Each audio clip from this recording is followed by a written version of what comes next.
David, Yep. it started. Okay, cool. Interestingly, in my YouTube window, it says it's still waiting for you. Well, obviously there's a little bit of a delay, isn't there? I'm going to try refreshing this. Yeah. Yeah.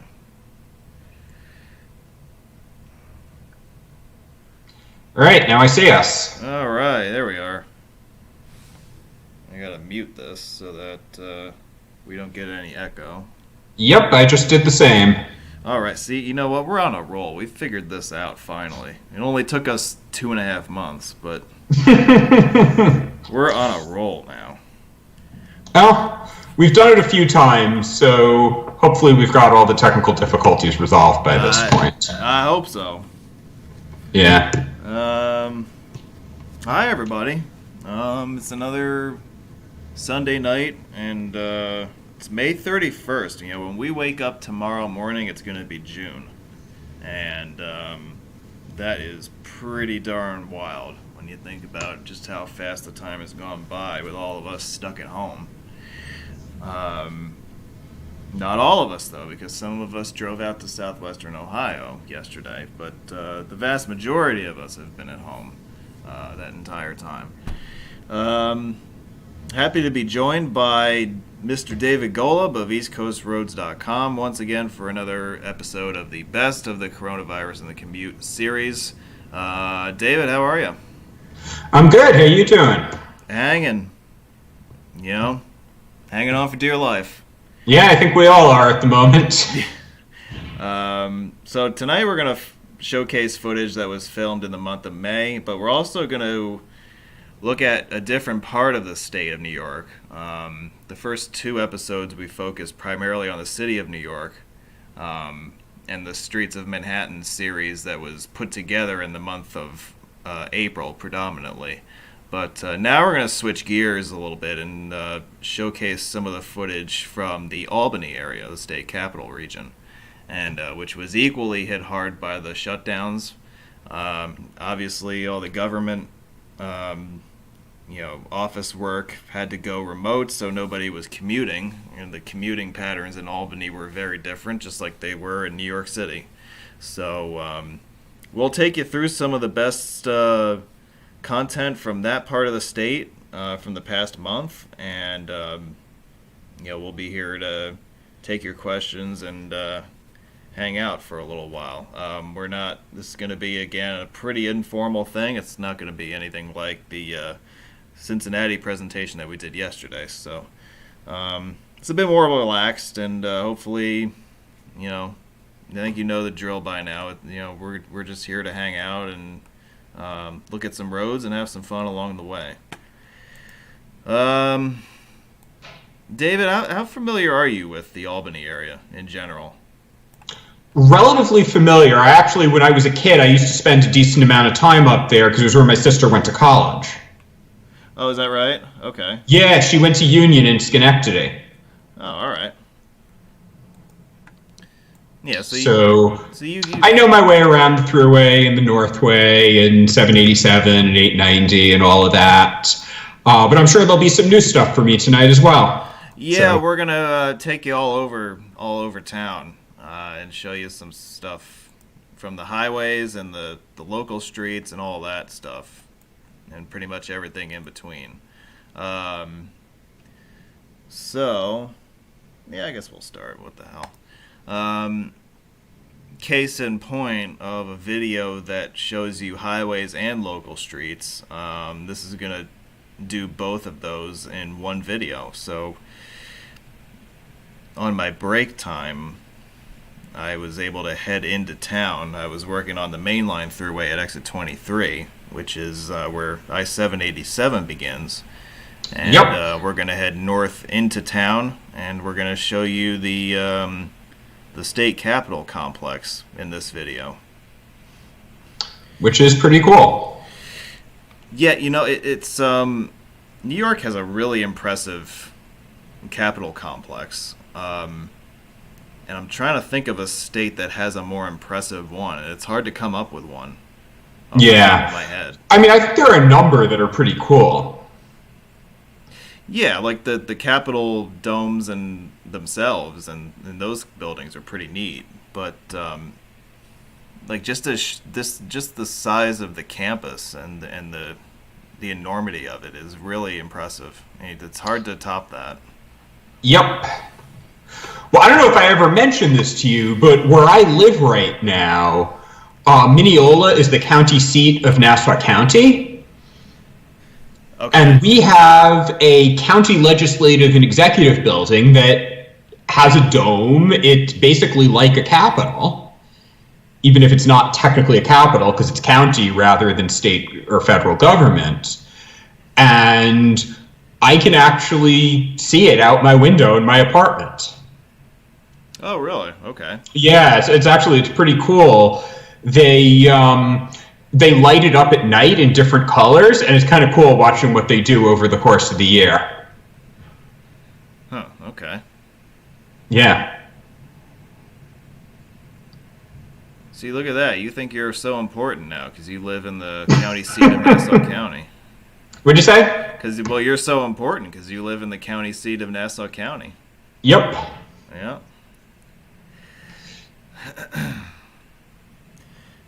Sometime you should come over to my place and you can see it. Yeah, we'll have to, when things reopen again, we'll have to organize another, like, I don't know if you want to call it a mini-meet or whatever, to check out the progress on the third track. Well, I was supposed to have a meet for that this summer, but at this point, I have a feeling it's getting postponed something like a year. Yeah. Well, they never stopped working on that, right? I mean, that I would. No, that's still going full force. Yeah. They actually just started the major work in Mineola. Oh, okay. So at some point, I actually need to do a little walkabout in my own neighborhood and take some pictures around here because Willis Avenue, they're working on eliminating that grade crossing there, and then the Mineola train station they've started working on. Okay, yeah, because they have to put new platforms in there, right? At all the stations along the stretch where it's getting widened, yeah. Yeah.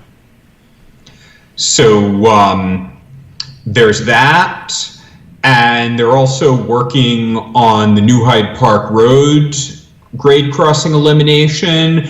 And from what I can tell, the place where they currently have the road closing is a bit of a distance from where the tracks are, but from what I could tell from the last time I walked through there, it looks like the bridge is in. Okay. Which is interesting because usually they've sent out emails about, train service changes when those bridge replacements have been done, but this time there hasn't been, I guess just because no one's commuting anyway. Yeah, well, that would help. Yeah, that would change things. Yeah, certainly would. Yeah, and then speaking of nobody commuting, you notice how there's really nobody on the streets. Yeah, this is pretty empty. Yeah, it's pretty darn empty for a weekday in Albany. This is like what Long Island looked like at the beginning of the crisis, although you do have somewhat more people on the roads now, even if it's certainly not busy traffic. Yeah, the traffic has definitely come back up in the Hudson Valley, that's for sure. Yeah. I don't know exactly where people are going because we're still in phase 1 here in the Hudson Valley, but it's not quite back to pre-shutdown levels, but it's definitely ticked up in the last couple weeks. Interesting. Is that on weekends too, or just on on weekdays or just on weekends? Both. Interesting. Yeah, like I'm noticing, like when I leave in the morning for work, there's more company on Route 9 than there was a couple weeks ago. Yeah. Yesterday, I managed to pull off the Cross Bronx with no traffic again. All right, look at you. Got it in both directions. So I assume that you were updating your pictures for that? Yep. Okay. They will be forthcoming very shortly. actually the first day I did it about a month ago, going in the southbound direction. I have the first batch of pictures from that day ready to go for tomorrow. And then the next batch from yesterday will probably come in about a month. So, like, what's your upload schedule right now? Like, do you have a set schedule, or are you just kind of winging it right now?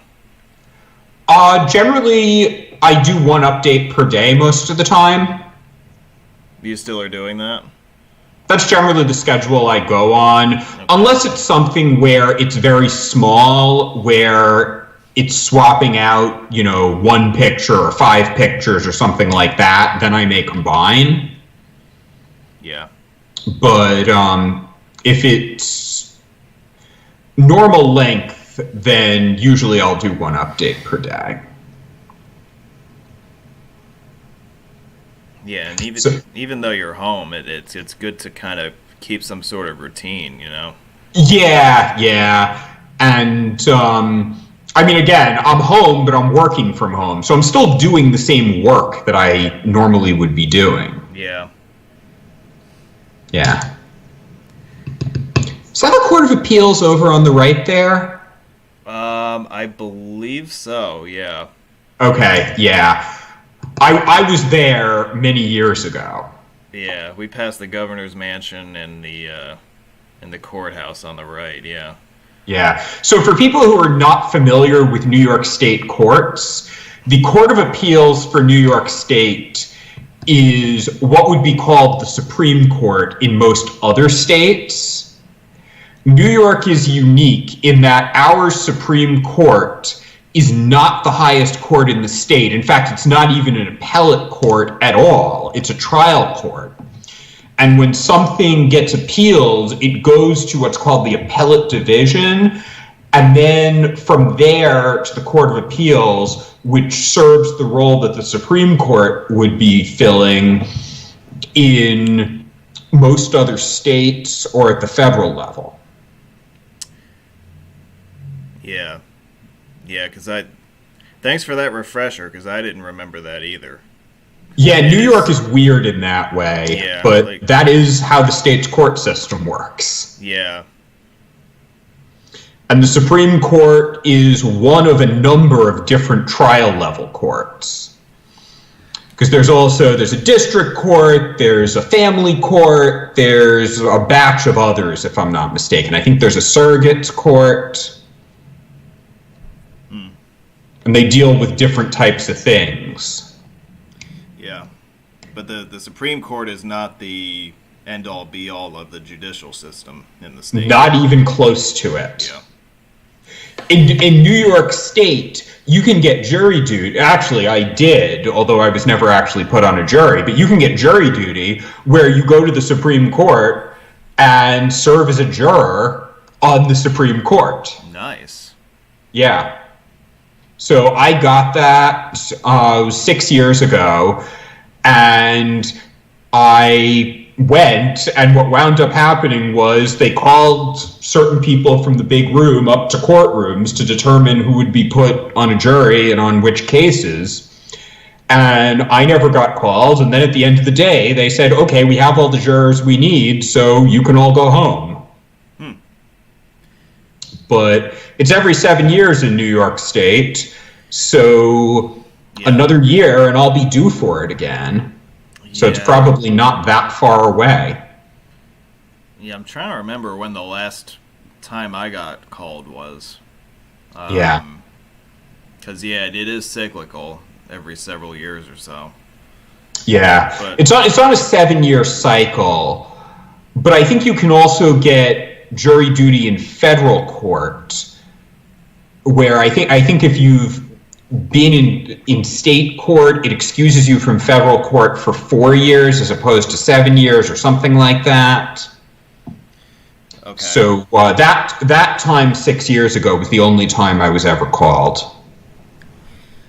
Well, it's too bad that serving as a juror on the Supreme Court isn't a lifetime appointment that's paid. That'd be sweet.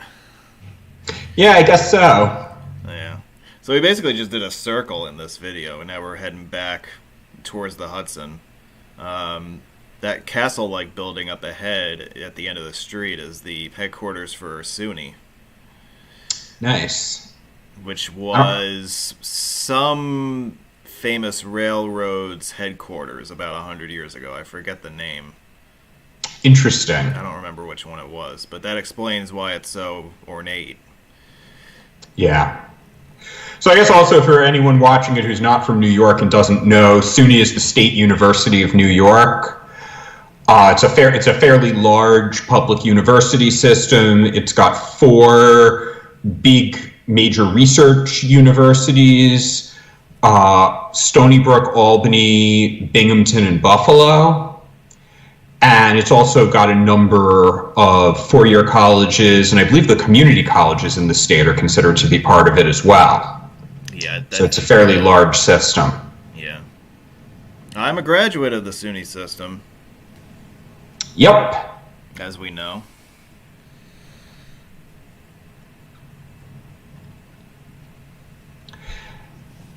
So that's what SUNY is for anyone who's not familiar with it. Yeah, that's basically all you need to say. There's not a whole lot to talk about there. Yeah. Yeah, there's usually not this little traffic at lunchtime on a weekday. Yeah, this is like nothing. Yeah. Yeah. And we're right underneath the one of the big stack interchanges in Albany, where the 787 meets the Dunn Memorial Bridge, which meets the South Mall Expressway. One of the great unbuilt highway projects in Albany history.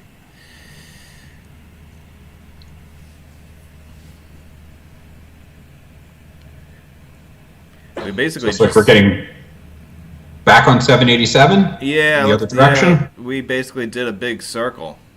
Yep. In this video.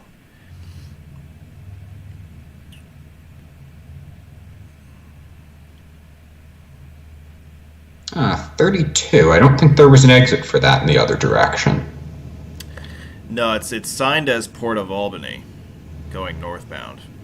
So yeah, you have to kind of do a loop underneath the highway to get to the other side. That's to get to 32. Yeah. But coming northbound, there's no direct connection to 32, so I'm assuming that's why it's not on the signs. Yeah, 32 is an interesting route. It goes for quite a while. Yeah, it never strays all that far from 9W. No. But for a pretty long distance, I mean, it starts in Harriman, where 17 goes onto the Quickway. It basically turns into 32 if you continue straight. Mm-hmm. And then it continues all the way up past Albany to Hudson Falls, where it ends at some little state route that's not particularly well known outside the area.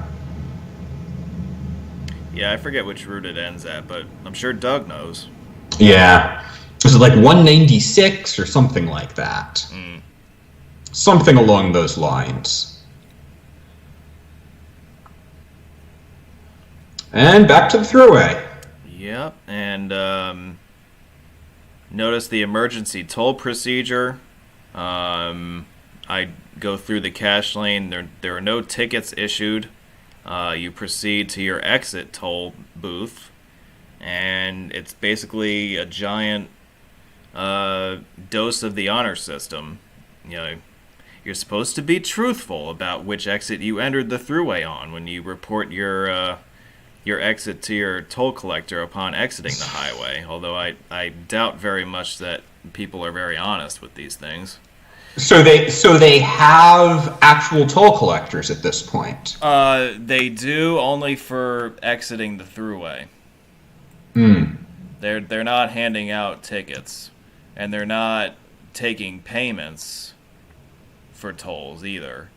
So what they're doing is they're recording your license plate and your entry point on the system, and obviously you know your exit point. So then, Interesting. So then from that they calculate your toll, and you get a toll in the mail. So that the collector is merely there to record information, not to exchange currency.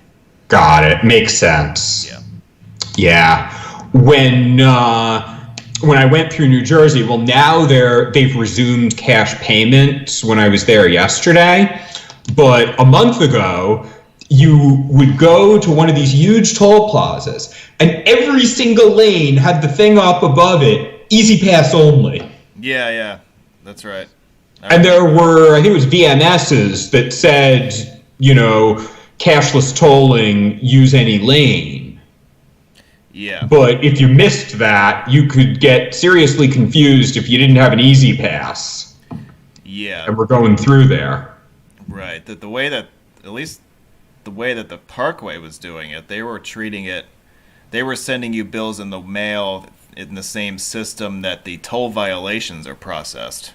That's what I heard, yeah, but they were charging you the regular toll instead of the fine if you violated it. Yeah, you weren't getting a fine, you were getting mailed whatever your toll was instead. Right. So, because all those lanes at the booths have the cameras that are taking your picture anyway. So that's how they decided to do it.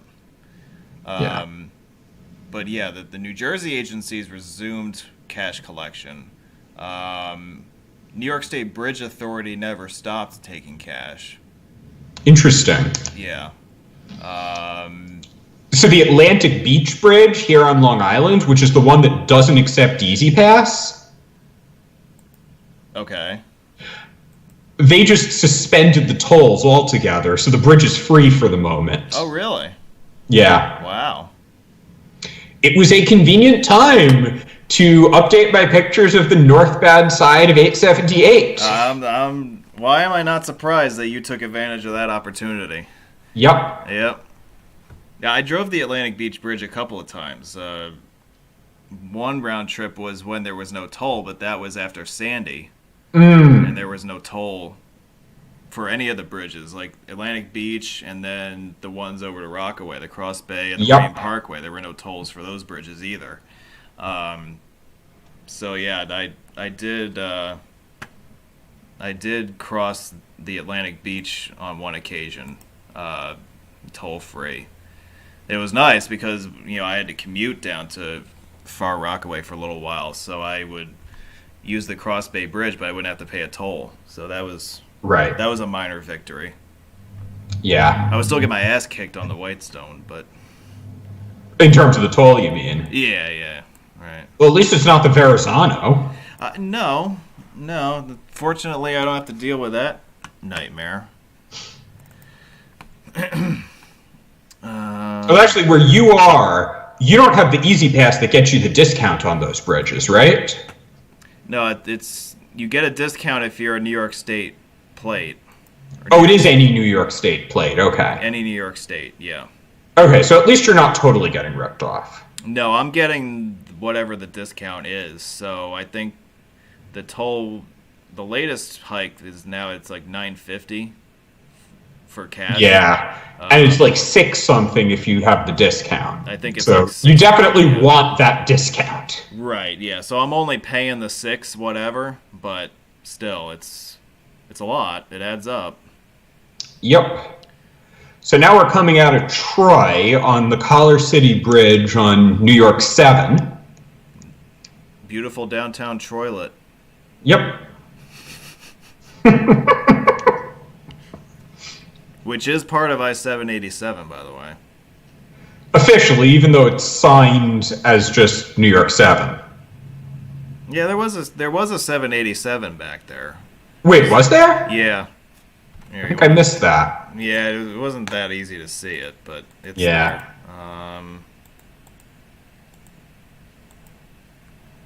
Here it is. This one's been up for a few years.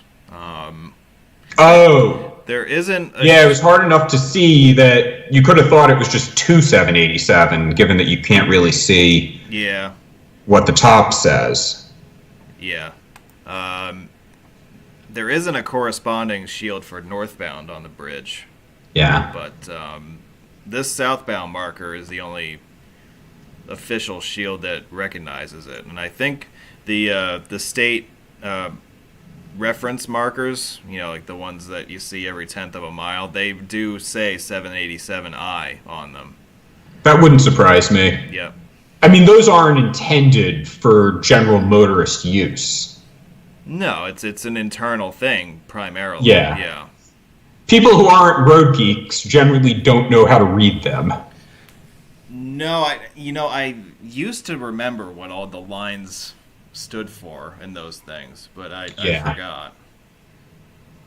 Yeah, so the first line is the route number. The second line identifies the county you're in and the county order number, which is to say what number county it is that the route passes through. So the first county that the route passes through, county order number is 1. Second county, it's 2, and so on and so forth. And then the third number, well, the first digit is a control segment that resets every time you cross a city line within the county. Right. Or cross a county line, although it's always 1. The numbers are within the county. So if there's no cities in the county, it's just control segment 1 throughout the county. Yeah.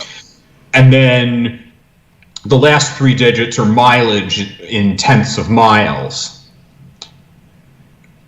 starting from the beginning of the control segment or the county line. Right.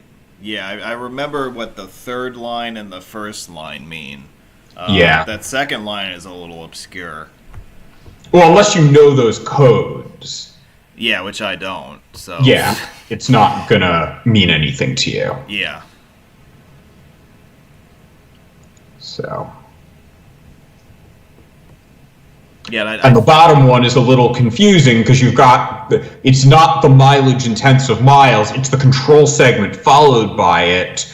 So you've got, 1050, that's 5 miles from the county line, correct, not 105. Yep. So, and I think you got to know that. Yeah. I think Region 11 does it differently, the city of New York. Like they have Region 11 has some weird stuff they do with that middle line, and I'm not entirely sure what it is.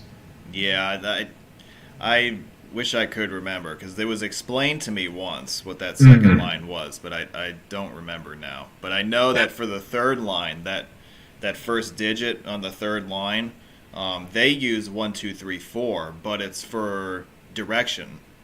It's for northbound, southbound, eastbound, westbound. Interesting. Yeah. You said the third digit on the middle line.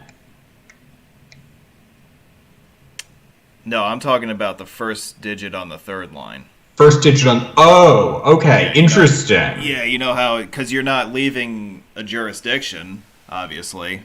Right. So there are no city lines within New York City. Right. So obviously you're going to simply use a single number throughout the length of the highway, presumably. Right. So they take the 1, 2, 3, 4 that they would use anywhere else to denote, different cities and whatnot, and they use it to indicate direction. Interesting. Yeah. I'll have to make note of that the next time I'm driving around within the city limits. Yeah, I forget which, like 1, 2, 3, 4, I forget which direction they exactly correlate with, but there is a correlation there. Yeah. But yeah, I do remember learning that a couple of years ago, and I was like, oh, I never really thought about that, but it makes sense, right? Because Region 11, there's no additional cities within that jurisdiction. Right. So...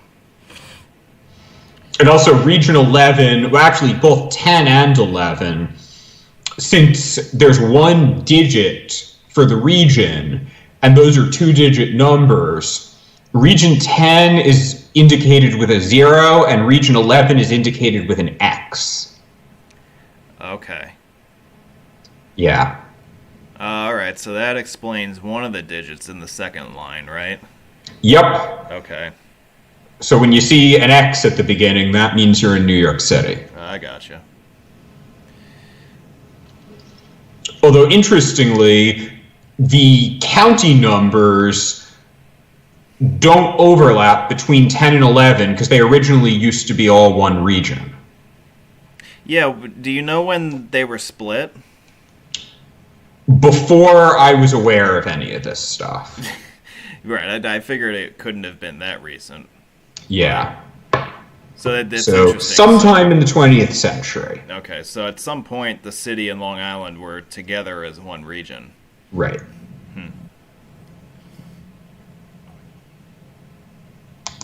There's also interesting stuff you see that the county order numbers sometimes reflect decommissioned alignments.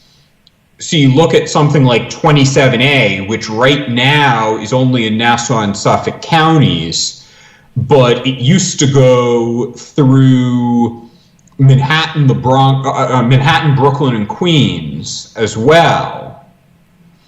Okay. So if you look at the county order number in Suffolk, it's not 2, I think it's 5. Or if it's not 5, it's 4, something like that. Well, 27A going through the city was ages ago, wasn't it? Yup, but the reference markers still reflect it. Huh. They never changed them. No, they don't really change. That's interesting. Well, you've also got things where you have decommissioned route numbers that on something that's now a reference route, where the old route number is still signed on the reference markers. Okay.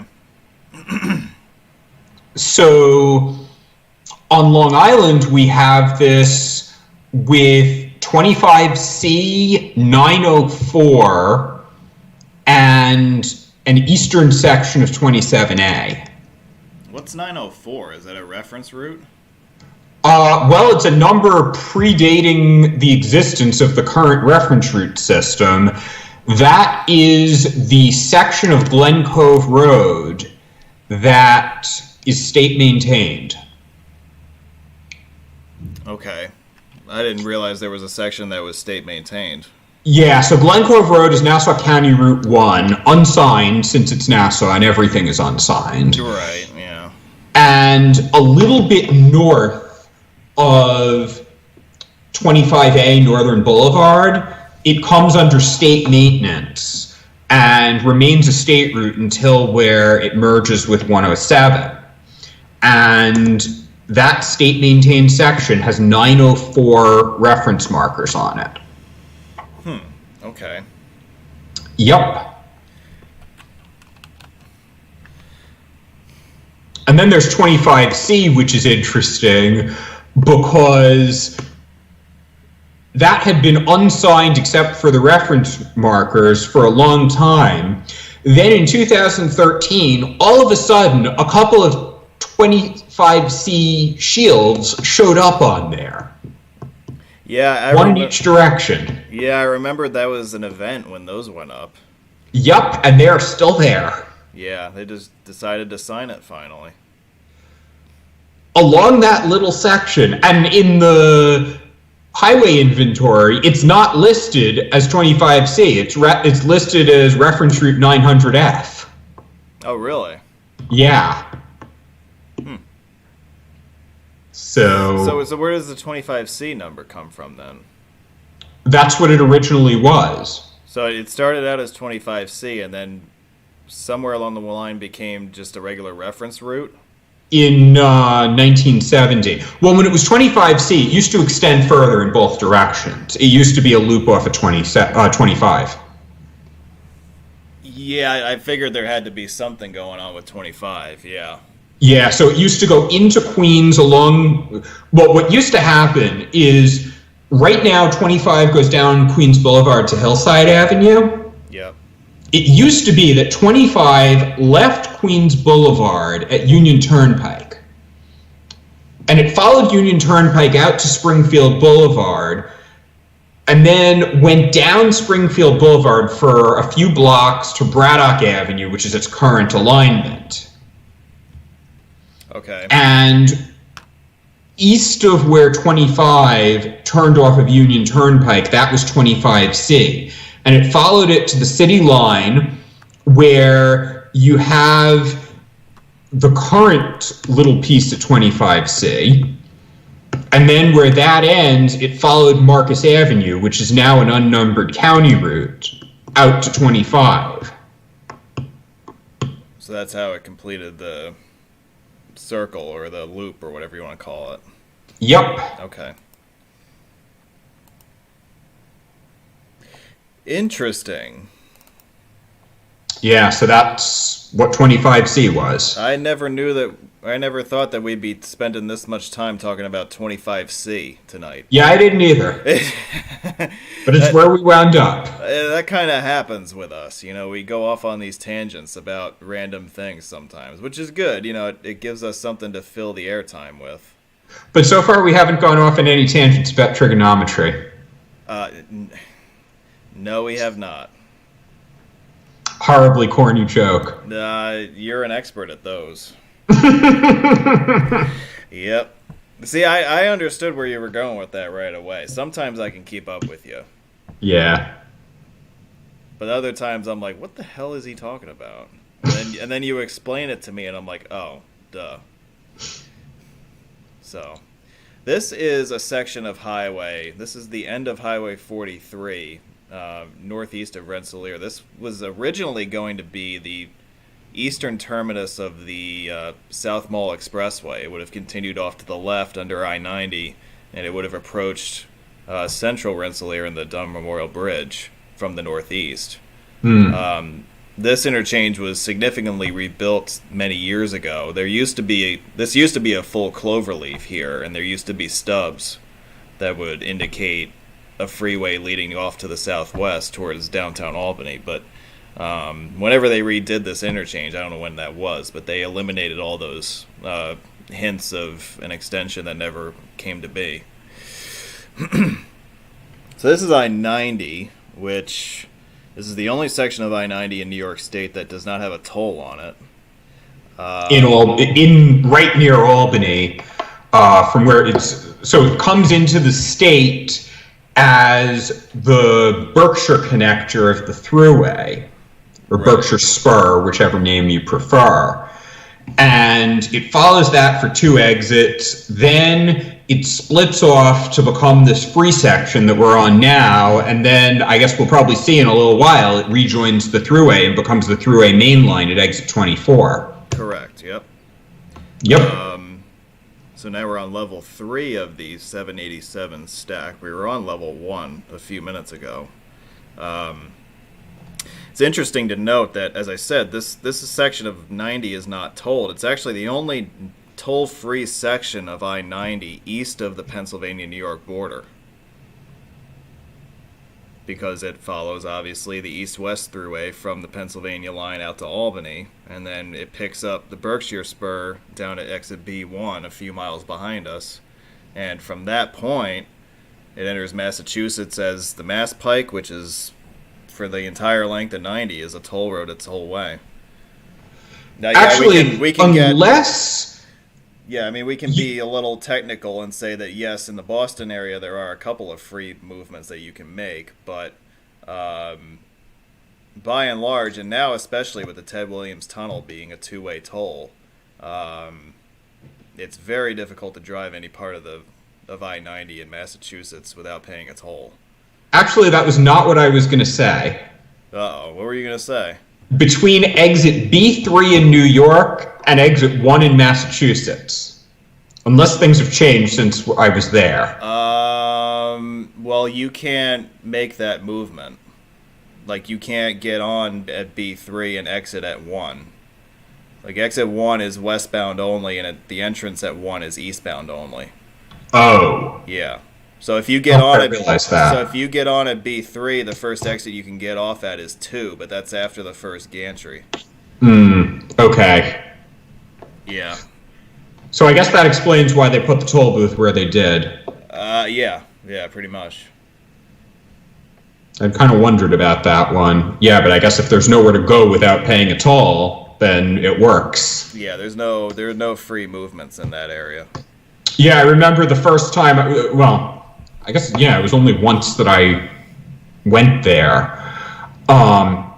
Getting off the Taconic onto the Berkshire Spur, and you pay the toll to get on, and then you immediately drop off your ticket. Oh, at which exit is this? Getting on B2 from the Taconic.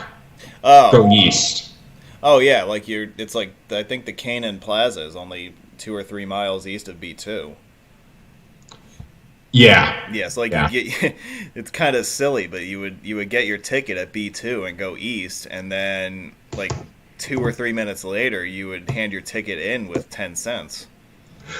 It's an even shorter distance at exit 14B on the Newark Bay extension of the Jersey Turnpike. That's another silly one because the toll plaza itself is considered to be 14C. Yeah. So you go through 14C and get off at 14B. Like you can see 14B from the plaza. Right. What is it? Like a quarter mile? Like half a mile? Maybe. Yeah. So it's basically immediate. Yeah, you go through 2 plazas within a half a mile. Yeah. But you are technically on the ticket system for that half mile. Yep. I used to do that one a decent amount when I was a kid, because you go to the Liberty Science Center, right, and we would come out the Holland Tunnel, and you get to the Liberty Science Center from exit 14B. So we would come out the Holland Tunnel, go through those streets in Jersey City, and then you get to where the actual highway section of 78 begins, and you go down that viaduct, you take it until you reach the toll plaza where you get the ticket, and then immediately after, exit 14B. Yeah, right. Other than Liberty Science, there's really not a whole lot at 14B. There's Liberty State Park. Well, yeah, that whole area there. Yeah. Liberty State Park, the Science Center, I believe, is right across from that, right? Yep. Yeah, so, other than that, what are you getting off 14B for? To go look at the Statue of Liberty's backside? That's basically what you would get off there for. Yeah, that's basically all that's there. It's not something where you would pick up any major roads there. No, you would not. There's really not much there. If you take the ramps, if you don't head towards the riverfront, you're basically in the middle of some random neighborhood. If you go the other way. Yeah. I think I heard from somebody that 14B is right up there with the least trafficked interchanges on the turnpike system. Interesting. Which is kind of ironic, because for a decent part of my life, that was probably the one that I went through the most frequently. Yeah. Yeah, go figure. Yeah. I think I read that 14B, what is technically 6A and 2 are the least trafficked interchanges on the Jersey Turnpike system. Yeah, 2 I could definitely see. I mean, that one's down in the middle of nowhere. Right, yeah. It's, it might connect to a major road, but there's nothing there anywhere near it. So, yeah, I mean, I guess 2 is where you get off for the Commodore Barry Bridge. Yeah, that would be the closest significant landmark, yeah. Yeah. But, when you say 6A, I assume you're talking about that exit for 130 off the Turnpike extension going to Pennsylvania there? Yes, although I'm not so sure that if 6A is considered the that plaza, the mainline plaza there. Yeah. I'm not sure how they mark that. Well, it's good. I'm sure that's changed. The information I have is a few years old. I'm sure that since 95 was routed that way, that you've seen an uptick in traffic there. But that would make sense. Yeah. Yeah. Because now you can use that to go to Philadelphia, which would not have worked before. Correct, yeah. The thing is, though, it doesn't, like, if you hate paying tolls, there's no way in hell that you would ever go that way, because you get off the mainline pike and then you immediately pay a $5 toll to cross the Delaware River, and then either if you get off at 95 to go south, you're in the clear after that. Otherwise, you pass 95 and you go into the Pennsylvania Turnpike ticket system right after that. So you get your butt kicked within 10 miles or so. The question is the toll any less on the Ben Franklin or Betsy Ross or Walt Whitman bridges? I don't remember. I think they're comparable. Yeah, that was kind of my thought. I want to say that the Turnpike toll is higher. I can see how you might charge a premium for the all-highway route. Yeah, I want to say that the Turnpike toll is higher. But, you know, like, that's another goofy setup, because you have the Delaware River toll, and then that's for westbounders only, right? But if you're entering the Pike eastbound from Ohio, you have a very similar thing happen, where you have a fixed barrier toll that charges, like, $78 or whatever. And so it kind of evens itself out. Like, when you're entering Pennsylvania, you get a fixed barrier of some kind that charges a flat rate. $78? No, I'm just making up a number, but it feels like $78 when you look at it. Yeah.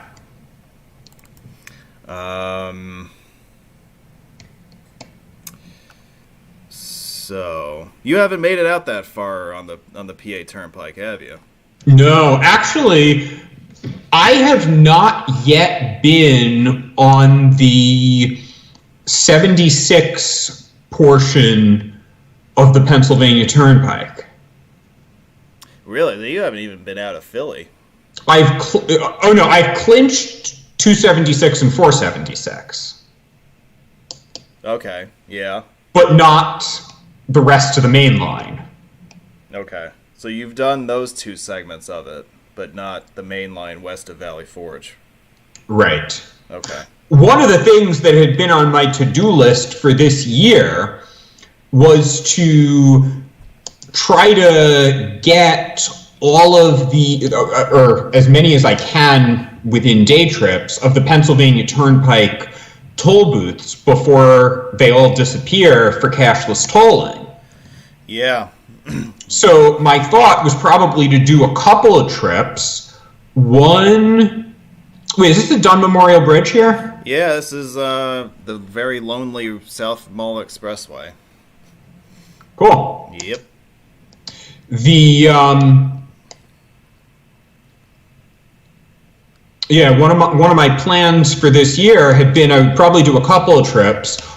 One would be for the Northeast Extension, where I'd probably just start at the beginning of 476 near the Delaware line, take it up to Clark Summit, get off each exit, and capture images of the toll booth.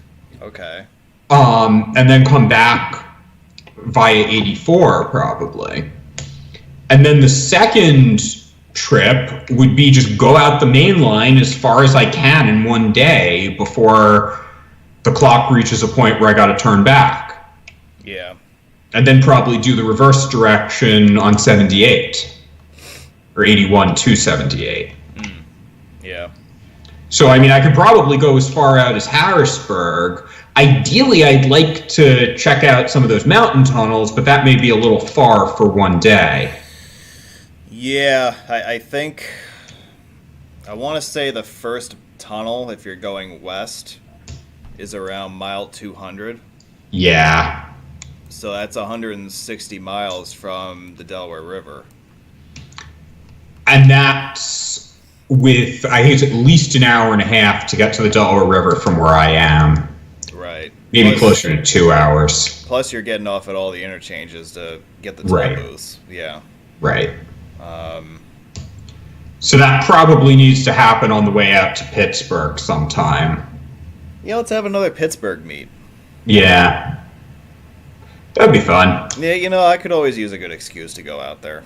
Yeah. That's a fun place. I still need to go. Yeah, you've never been there, man. You're really missing out. Yep. Needs to change. Yeah.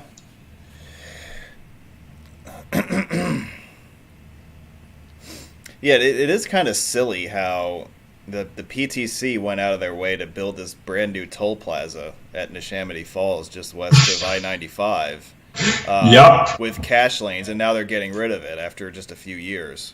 Yeah. So, I don't know. I can't figure it out. I think it was basically the only way to get that open when they got it open. Yeah, I guess they weren't ready to do the conversion, but what is Pennsylvania doing? Like, aren't they gonna just leave the booths up Permanently? Well, like, I know that's what they've done on some of the other highways, like on 43 and 66, and the toll section of 376. They left the booths up for a long time. It was just cashless. Like, you would treat it like an Easy Pass lane. Have they taken them down yet? I mean, or the last I heard, they were still up. Now, wow, and that's been a while. How long is a while? Like, well, because the first sections of the PTC system to go cashless were these fixed open system barriers. Right. On, 376 and 43 and 66 out in western PA. And that was a few years ago now. And yeah, that's not what's happened down here in New York. That with MTA, Port Authority, when they first made the transition, it was that there was a toll booth there and you just went without stopping. But they took them down within, 6 months to a year or so. Yeah, usually when you do these cashless conversion projects, part of your contract is to remove the old infrastructure when you're done. Right. But Pennsylvania, for whatever reason, just decided to integrate the old infrastructure into the new collections system. Because PennDOT. Because it's Pennsylvania. You know what? Although actually that's PTC, it's not PennDOT. And it's not, no, but you can't blame PennDOT. It's still Pennsylvania. I guess they're just trying to save money. Well, we know that, considering that they don't really see much of the money that gets collected on the turnpike system. It all gets siphoned away to other things. Yeah. But that's another rant for another time. By the way, if you wanna hear a rant about PTC toll revenues being siphoned off for other projects, give CPZ a call. Yeah. He could go on for a while about that. I could certainly see that. Yep. Well, in other news, we now have an exit 3 on the Northway.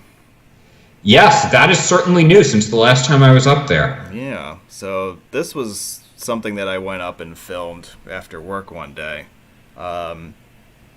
And it was easy to get through because, nobody was flying anywhere. So there weren't that many... Not these days. Not these days. I don't know when that's going to come back, but... Although I might get on a plane later this summer, we'll see. I have a feeling later this summer is going to wind up being too soon. Yeah, well, I don't know. Time will tell. But it depends on... I think it depends on where you're going and, exactly where the outbreaks might be. It's really a game of chance. If you buy a plane ticket for late August, there's a little bit of a gamble there that you don't usually have. I'd say probably more than a little bit of a gamble. No, but again, it depends on where you're going. Like if you're going to an area that wasn't really impacted. Yeah, but the thing is, the people who are on the plane aren't necessarily from that area. No, I understand that. Yeah. So. Yeah. You're thinking of heading out west or something like that? Yeah. was thinking about it. Yeah. Because I got hooked on the West with my last couple of winter trips. So I could understand why. yeah, well, I mean, you've seen the footage of it. It's easy to see why it's such an appealing place for a lot of people. So I'll have to see if I can expand on that. Yeah. Certainly a lot of land out there to explore. Yeah, well, and it's very different from the Northeast, because in the Northeast you can get between the big cities in a couple hours or at most a few hours, but out there it's at least a day's drive from, like, for example, Salt Lake to Seattle or Portland or Denver. Yeah. Although it looks like Phoenix and Las Vegas weren't too far apart. No, that was only, I want to say that was only about 4 hours. I thought it was more like 3. Maybe I'm just remembering wrong. I think it was closer to 4. Hmm. But that's actually pretty easy. Those are two cities that are pretty easy to get between. You just shoot up US 93, and it takes you pretty much the whole way. Yeah. And there's not a lot of traffic on that route. Most of US 93 is a 4-lane divided. Well, that's where I-11 is eventually going to connect, right? Yeah, like in the year 2250. Yeah. Yeah. You think it's going to be that long? Well, I think it's going to be a long time before Arizona either gets their act together or actually gets around to building it. There's just a lot of question marks once you get, like, into the Phoenix metro area, and then I think that south and east of Phoenix is a total pipe dream, but I don't know. Well, time will tell. Yeah, your famous words, time will tell, right? So. Well, I know I've heard that with Corridor H, it sounds like Virginia is not necessarily in any rush to build their piece of it. No, as I understand it, like, Virginia wouldn't start to move on their piece until West Virginia finished all their pieces. That's conceivable. Which, if you look at the schedule for like West Virginia's segments, like, you're talking about maybe being done with them in the 2040s if everything goes well. Yeah, it's a while. So you do the math. Like, if Virginia's going to wait until West Virginia's done, then, maybe we'll see a finished Corridor H in our lifetime. Hopefully.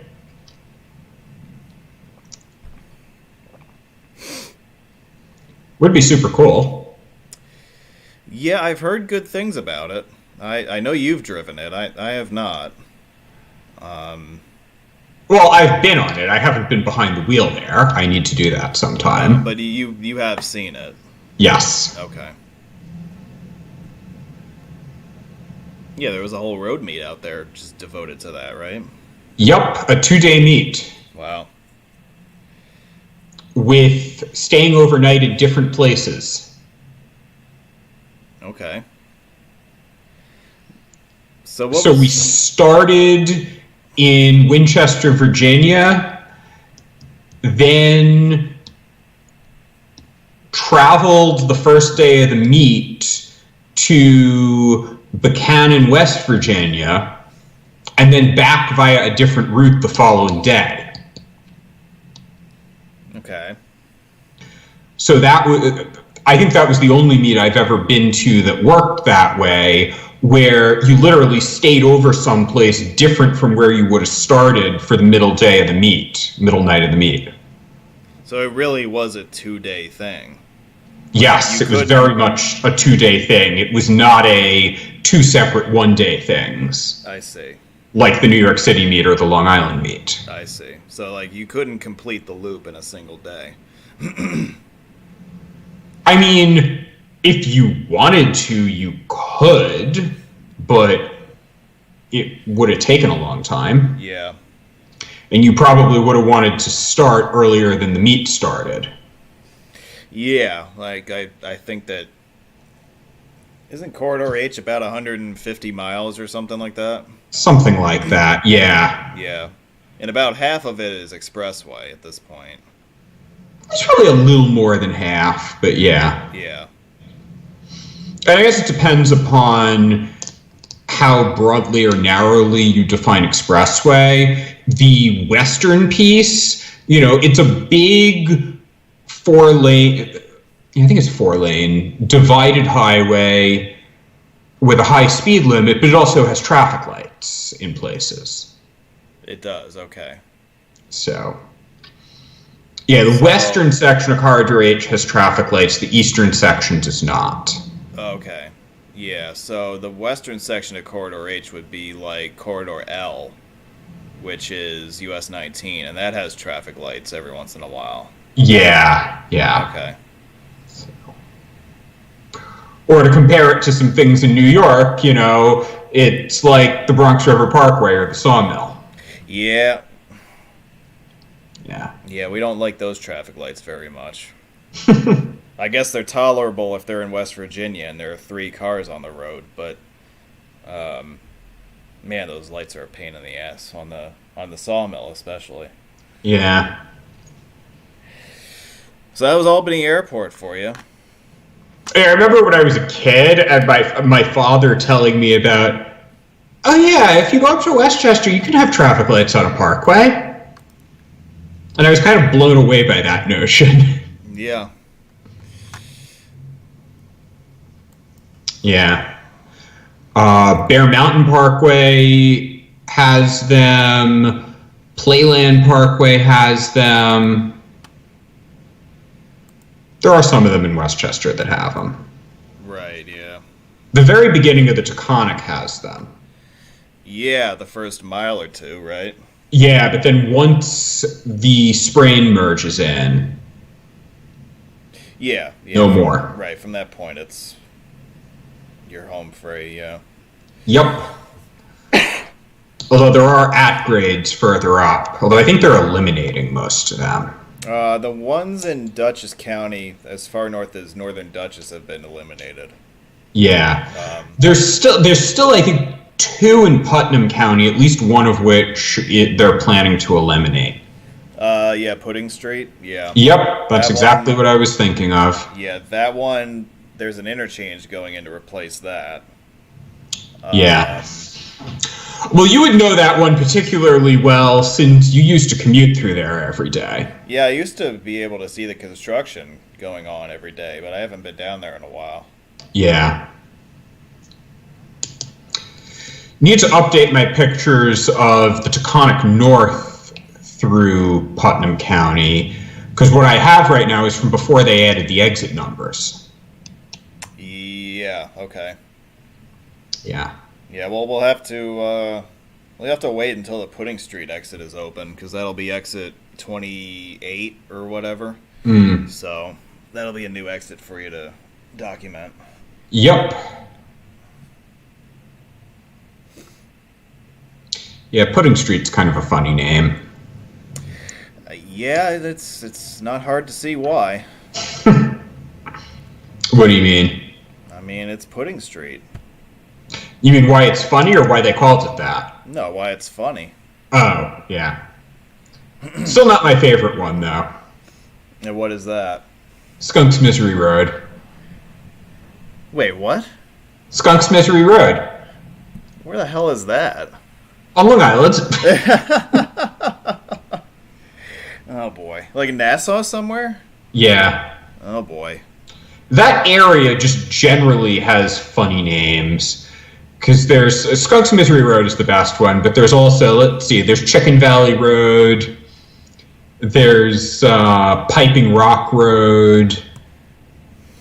All these 3-word names. Well, if you want to talk about weird names, how about the names of towns out in western New York around the southern tier? Which ones? The ones with the Native American names? You know, like Big Flats and... Oh, those. like Okay. Painted Horseheads. Horseheads. Yeah, there's some really goofy ones out that way. Yeah. Where are you from? Oh, I'm from Horseheads. Excuse me? Um, yeah. I knew someone in college who was from Horseheads, and that was actually how our first conversation went. Hmm. It was like, "What? You were from where? What?" Oh, you hadn't heard of it yet back then? No, I wasn't familiar with it. It was like, "Well, where are you from?" "Oh, I'm from a town called Horseheads." And like hell, you're not. Like, tell me where you're actually from. You know, it's a funny town name. What's that? Quag. Yeah, the Quag, and then there's like Ponquag, and then isn't there like East Quag? Like, Yeah, probably. There's also Nissaquag, but it's in a different place. yeah. Ponquag is the one with the bridge. Yes. Yeah. And because of that, back like when I was in high school, I thought that it sort of came from French. Okay. It's Le Ponquag. All right. Yeah, I can see how that would be a French native thing. Yeah. Yeah. But no, that's sheer coincidence that it contains, that it starts with, that the one that has a bridge starts with 3 of the 4 letters in the French word for bridge. Oh, yeah. That's true. Ah, Castleton. Yeah, we kind of started going through some bridges here. So, we just showed you the twin bridges on 87 up at the Mohawk River. And if you take the other Kosciuszko Bridge. The other K Bridge, yeah. Actually, it's one of 3 of them. In New York? No, the third's in Connecticut. Oh, okay. I didn't know that there was a K Bridge in Connecticut. I didn't know about it either until I stumbled across it. Like, where is it? Connecticut 68 in Naugatuck. Oh. Where it crosses the Naugatuck River. Oh, forget it. I would never have thought to look there. I wouldn't have either. I went up there and I discovered, it's the Kosciuszko Bridge. I guess there's a third one. Is it going to be replaced by a twin-span cable stay anytime soon? Probably not, but it was under construction when I was there, which meant that at least 2 of the 3 were under construction at the same time. Well, I'm sure you felt like you were at home. Yeah. You know, an old K Bridge under construction. Yeah. Yeah, speaking of construction, there's been a long-term lane closure set up on the Castleton Bridge in each direction. We've had the right lane closed for a while. I assume this is for long-term repairs to the deck. You don't see it in this video because it was filmed before they started putting out the closure, but actually, it's only 1 lane open per direction right now. Yeah, I haven't been over this bridge in ages. Yeah, this is kind of one that a lot of, the only traffic that uses it is long-distance traffic. Yeah. Yep. Because, you can, the river towns on the west side of the Hudson have access to it via Selkirk, but, east side of the river, there's really no good way to access it.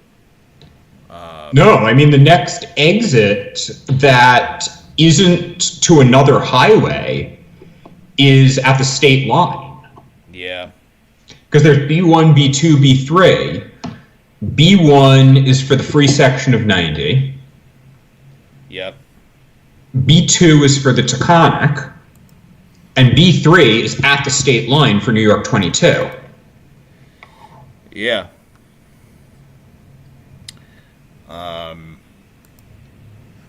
Yeah, so you got to get to basically the Massachusetts border to find a direct connection to a local highway. Right. It's also interesting in how it's a, throughway bridge that doesn't have a route number. Yeah, it's the only section of the throughway system that does not have an interstate number, right?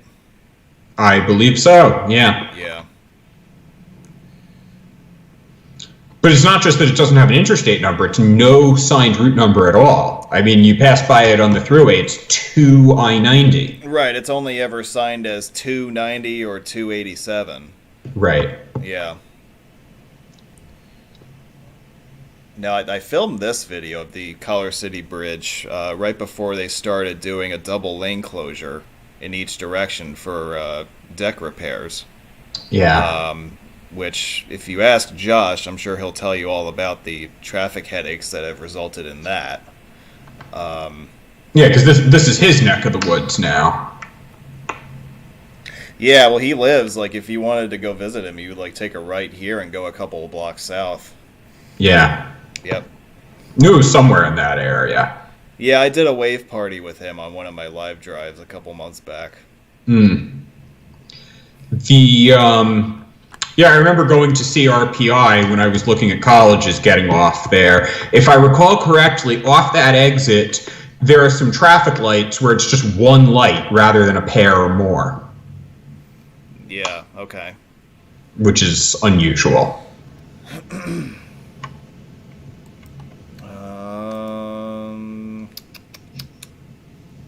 We're on a roll with bridges. Let's keep rolling here.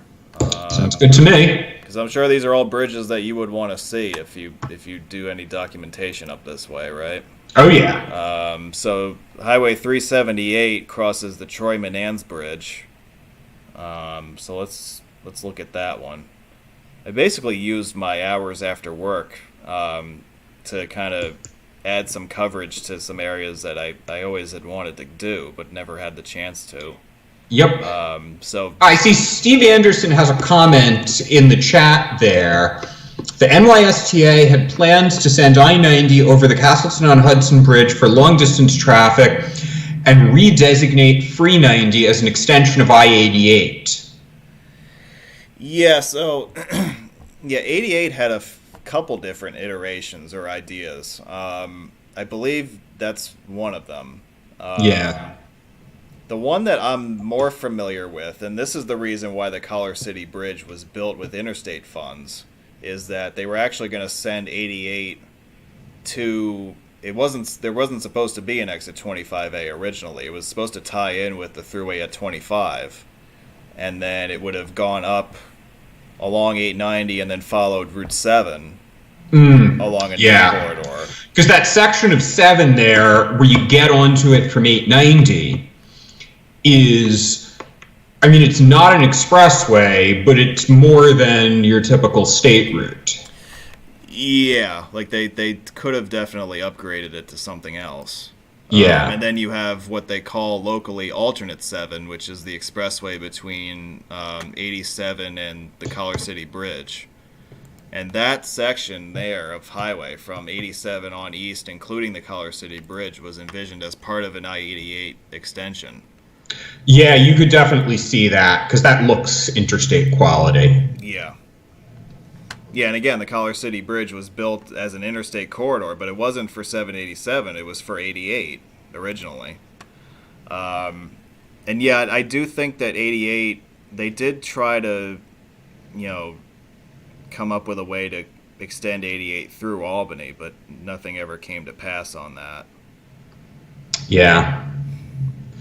88 is definitely one of the shorter two-digit interstates. Yeah, well, if you can clinch a mainline route in less than 2 hours, it's pretty short. Yeah. This is, I'm trying to think what else may be shorter off the top of my head. Oh, there's a bunch that are shorter. At least ones that I've driven. Shorter than 88? So I guess that 97 is pretty short, and 99. 99 is only 80-something miles, yeah. 97's only... Is it that much? I thought it was less. 99? Yeah. It's about 85. Yeah. It's also a work in progress, because it's supposed to eventually go up in... Well, there is that section by itself up in New York. And, yeah, there's like 12 miles of it in New York that's signed. Yeah, something like that, and it loses the designation at the border. But they're supposed to upgrade US 15 there, so that'll be I-99, and they're also supposed to extend it down to, I guess it's 68 there in Maryland. Yeah, I think ultimately they want to send it down to Cumberland along 220. Yeah. Now, of course, how long it'll take for that to happen. Well, that's another story, right? But I That's believe another one of, are we going to live to see that? I don't know, but I believe the I-99 corridor is an ADHS corridor, right? That wouldn't surprise me. I think it is. I always get my letters confused, so I have no idea which one it is. But I believe that's one. Obviously, we know I-86 is corridor T. Yeah. I-68 was built as corridor E before they decided to sign it as an interstate. Yep. So you do have some of these ADHSs that get built, and then they decide to add them to the interstate system later. Yeah. But yeah, 99 is only about 85 miles. 97 is less than 20. I-14 has a big asterisk on it because it's like 15 miles right now, but it's supposed to be many hundreds of miles eventually. Yeah. I guess I-11 is on the shorter side now for the moment. Yeah, I clinched I-11 in about 20 minutes.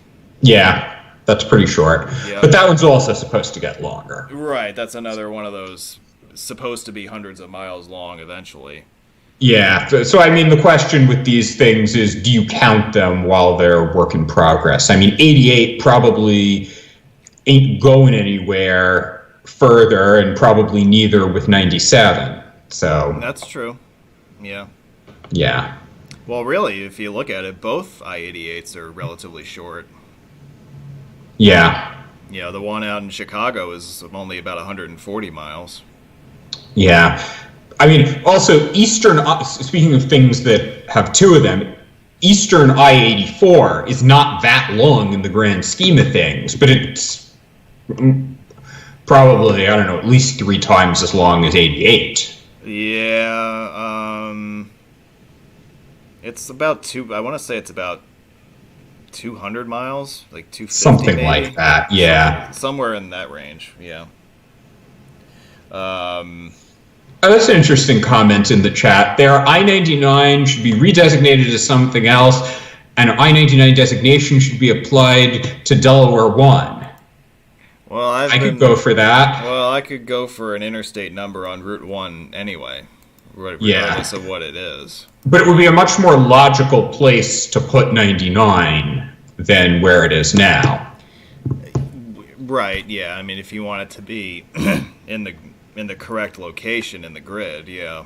Yeah. I mean, I-99 really belongs like in Maine or something, but... Well, just as long as it's east of 95.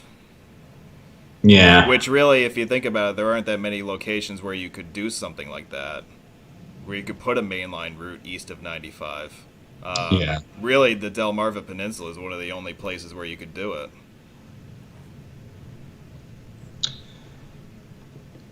Wait, where are we now? This is downtown Troylet. Oh, okay. It's a neat little bridge. But yeah, 99 down the Delmarva Peninsula could definitely be cool. The problem is getting that redesignated, I feel like, is not going to be all that easy to do because it was set by legislation, I'm pretty sure. Well, the number for 99 was written into the legislation, yeah. Yeah. That's the issue. In which I believe is the same thing that happened with I-73 and I-74. So that's why you have I-74 in Indiana and you have it in North Carolina, because that's an entire corridor that was written into legislation. Right. That ain't going to happen in our lifetime, so... Connecting them, you mean? Yeah. Don't count on that.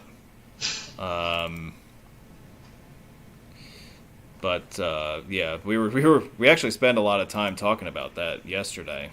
Yep, I saw that part. You did see that part? Okay, yeah, because there's a lot of pipe dreaminess with the extension of 74 east from Cincinnati. Yeah. Northway time. Yeah, so I'll show you exit 24. If you're exiting from the northbound side of the thruway, which becomes the westbound side as you leave this interchange towards Schenectady.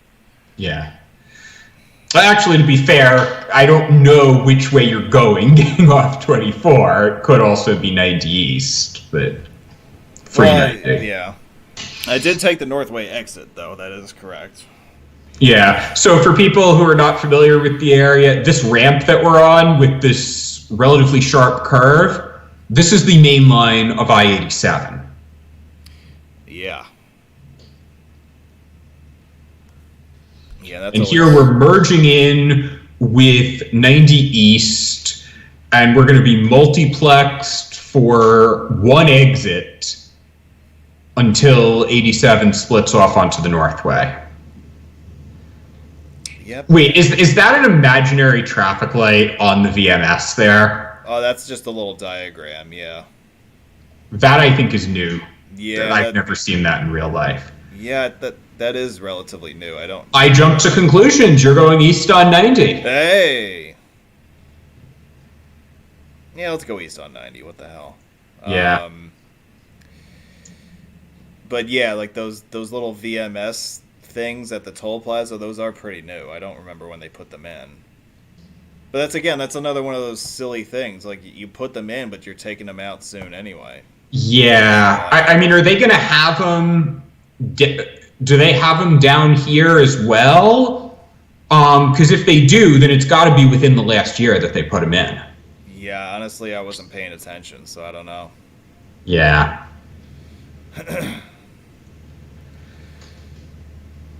Because I've been on the thruway within the last year. I'm trying to think when the last time that I was on the ticket system was. I was certainly there last August. I'm trying to think if I was up that far north since then. I may not have been. That may be the last time. Well, what excuse would you have to go up that way? Other than where I would be on the ticket system? Yeah. I'd been up in the Catskills that day, and that was how I came back. Oh, like for like a day trip or whatever? Yeah, I took 17 out toward Roscoe, and then took 30 and 28 across the Catskills back to the thruway and came back that way. Okay. Yeah, that was a long day trip. I think it was close to 400 miles of driving that day. Yeah. That sounds like it. But hey, I'm crazy enough to do that. Well, we all are. Yeah. If you're of a certain breed, then yeah, you know. Yep. You can knock off 400 miles like it's nothing. Yeah. Well, the real crazy one was the time when I day tripped to Bel Air, Maryland in one day. Which is not just 400 miles round trip, it's 400 miles involving going through some areas where traffic can be not particularly good. Yeah, that's 400 miles in the Northeast Corridor. That's not easy to pull off. Yeah. Oh yeah, you were there for the, what the hell you call it? The baby shower. Yep. Okay. I had that on Saturday, and then I had my niece's birthday on Sunday. So basically the only way I could guarantee that I was going to make it to both of them was if I day tripped it. Wow. That must have been a busy weekend. It was busy, but it was fun. Oh yeah. Yeah. So got in some Jersey Turnpike, got in some 295, went poking around in Maryland a bit. So, yeah. It was good.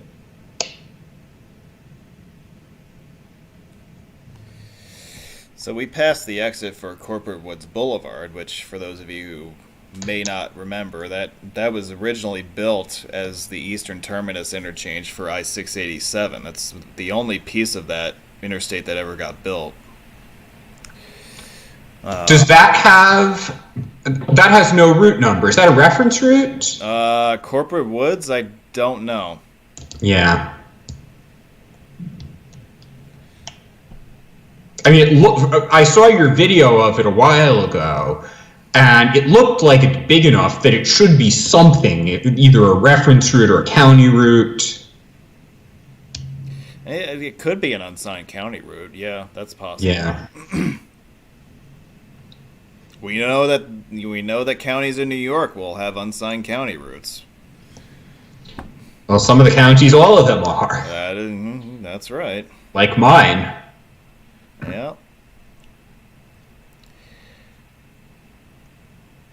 Yeah, so we passed through the US 9 stack, and then less than a mile later we have the 787 stack. So you have two of these large 4-level interchanges within a mile of each other.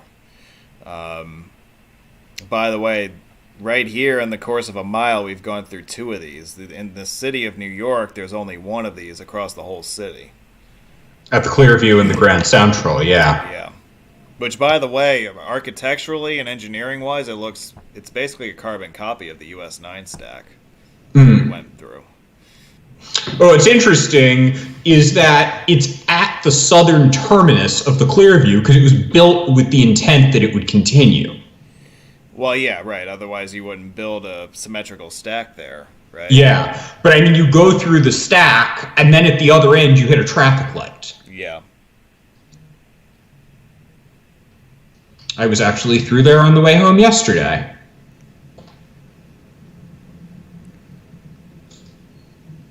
Yeah, that's an interesting road, the Clearview. Clearview? Yeah. Generally does not get much traffic. No, that's... It doesn't go anywhere. Well, it doesn't... I mean, it helps you a little bit, but you get to the Grand Central and you're like, well, crap.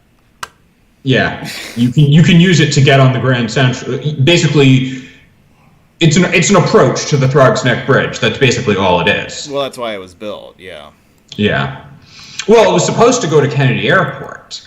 Yeah, the extension was going to take it down there, but I believe the original intent was to connect the Throgs Neck with the LIE. And then they extended it to the Grand Central. They added that scope to it. Yeah. And then the extension to Kennedy was relatively late, which probably explains why it never got built. Also, why it's actually exit 1 at the Grand Central. Yeah. As opposed to starting at some random other exit number, like several of the Long Island highways do. Yeah.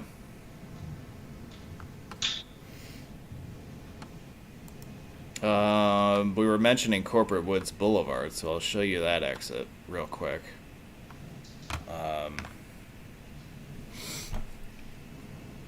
I believe I featured this in one of my afternoon drives. You did, because I watched it. Oh, is that the video you're alluding to? Yep. Okay. Yeah, so this is the only surviving piece of I-687. The original concrete is still in place from when they built the interchange in the 70s, I think. As you can see, it would have been wide enough for 2 lanes on this movement. And then it would have gone off to the northwest to meet I-87 at exit 3, the original exit 3 across from Albany Airport, not the exit 3 that we have today. I'm looking at it on a map now. I didn't realize the degree to which it curves around like that on itself. Yeah, one of the iterations for 687 was to have it interchange with 87 and then keep going west to either like do something like in Schenectady where it joined up with 890 or joined up with 88 or something like that. So you would have had another east-west highway connecting Albany with Schenectady. Yeah. So I'm looking at the reference route listing on Empire State Roads, and it's not there. So assuming that listing is accurate, then I guess not. Okay. Where the hell am I here? Let me see. What haven't we watched yet? Is there anything in particular that we haven't covered? I see some 9J videos. I don't think we've covered any of that. You want to see 9J? Sure. All right. That's one I've never been on. You've never been on 9J before, have you? Nope. All right. I've been on 9, 9A, 9W, 9D, 9G. Not 9J yet. Oh, 9P. I've been on 9P as well. No 9H? No, I don't think so. Okay. Yeah. Went to Saratoga back when I was a kid, and we went on 9P at one point as part of that. Okay, yeah. This is the Castleton Bridge that's flying overhead. Yep. And the Alfred E. Smith Railroad Bridge immediately next door to the south. Yeah. Yeah, upstate New York is definitely the land of the letter suffixes. Yeah, they sure love them. Yeah, although apparently they don't make new ones anymore. No, they're not in the business of adding them. If anything, they've gotten rid of a lot of them, but still you have a lot of them still around.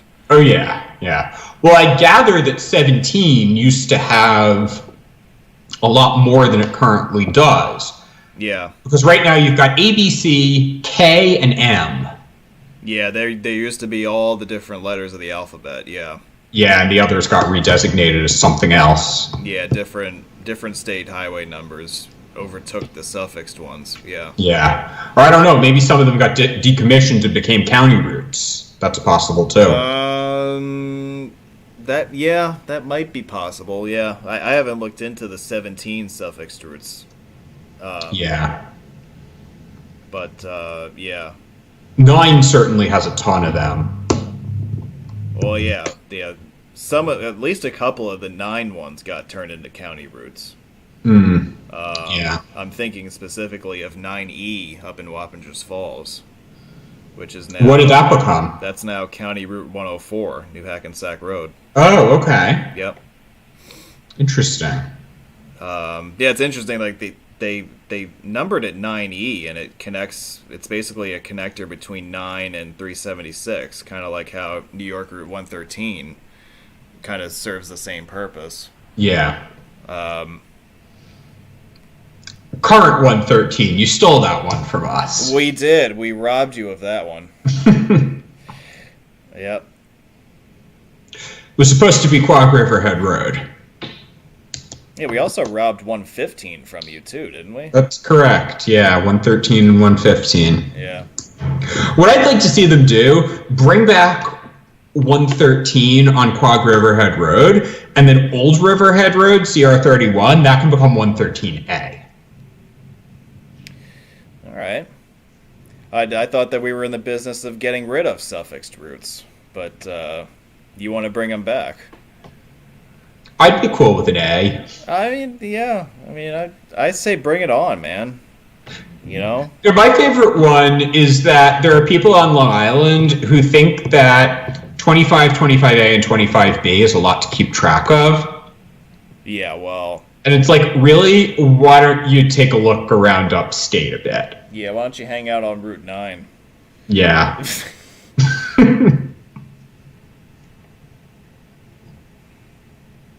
Yup. Yeah, because like Route 9, like all those letters used to exist, as we know. They went up to, what was it, like X or something? I think there was a 9X, yeah. Yeah. In the city somewhere, like in the Bronx maybe. Yeah. There were some other interesting ones with X. The leg of the Triborough Bridge going into Manhattan used to be 2X, which makes no sense because 2 is nowhere near New York City. Okay, yeah. But for whatever reason, that was 2X.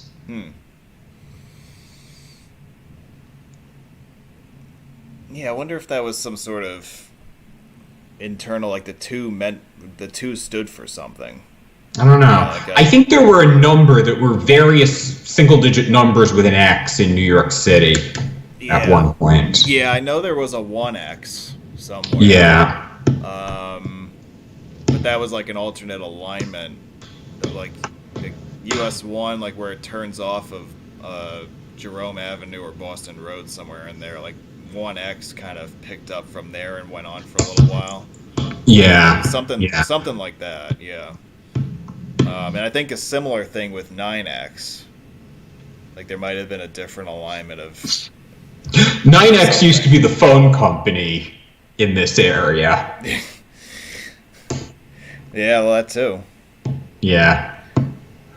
What eventually turned into Verizon. Oh, okay. First it was 9X back when I was a little kid. Then, like when I was in elementary school or later elementary school, it was Bell Atlantic.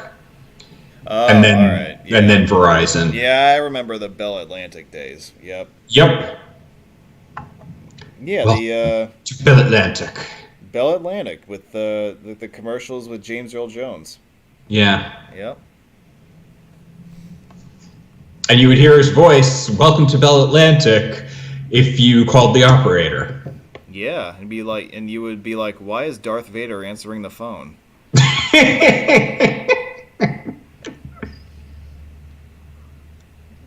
It's like, because that's not Bell Atlantic. Yeah, that's not good. I think I dialed the wrong number.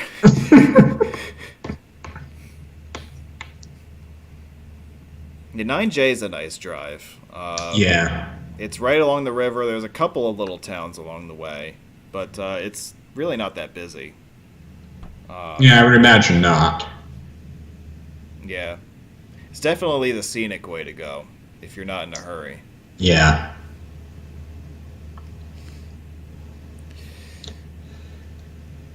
Also, one of the crazier letter suffixes. Yeah, there aren't too many J's out there. No.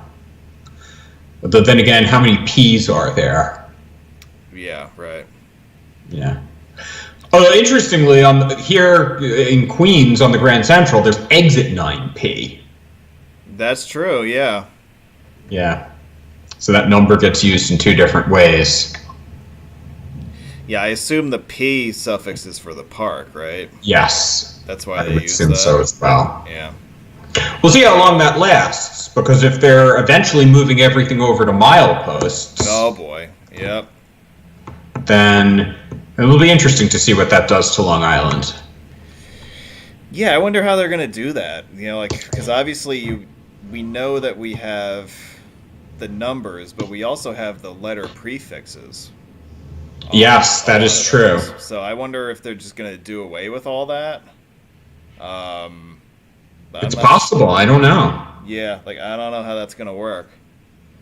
Then you've got, there's three major highways where the exit numbers don't start anywhere near 1. Yeah, like the northern state or the southern state. Well, those are continuations. Or the northern state is a continuation of the Grand Central. Right. Southern state starts at 13. So does the LIE. Right. Yeah. And then Sunrise Highway, where it becomes an expressway, it starts at 37. Yeah. Or, well, if you're going in the direction where it becomes an expressway, it starts at 38, because 37 only has a number in the other direction. Yeah.